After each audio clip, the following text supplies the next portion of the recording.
2025 में जब कुंभ लगा था तो उसमें 66 करोड़ श्रद्धालु स्नान करने गए थे और वो 66 करोड़ लोग 33,000 टन कचरा प्रोड्यूस किए थे।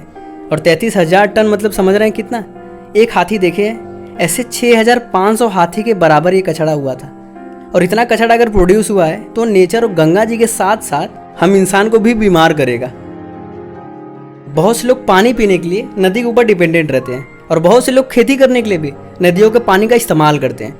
तो अगर हम किसी भी वजह से, चाहे पूजा पाठ के दौरान हो या नॉर्मली ढंग से, अगर हम नदी को पोल्यूटेड कर रहे हैं, नदी में गंदगी फैला रहे हैं, तो गंदगी उन पानी के थ्रू और अनाज के थ्रू जो हम खाएंगे उसके थ्रू हमारे शरीर के अंदर जाएगा। इसलिए हमें ऐसे पूजा पद्धति को अपनाना चाहिए जिसमें खासकर नदियों को और नेचर को नुकसान ना पहुंचे, क्योंकि हम हर एक नेचुरल चीज से कनेक्टेड रहते हैं, चाहे वो जंगल हो, पेड़ हो, नदी हो या पहाड़ हो।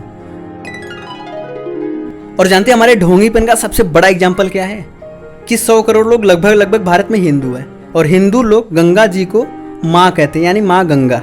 और जिस गंगा माँ के 100 करोड़ बेटे हैं, वो नदी दुनिया की लगभग मेरे ख्याल से सबसे ज़्यादा पोल्यूटेड नदी है। ये बहुत शर्म की बात है और हमारे पाखंड का सबसे बड़ा एग्जाम्पल है।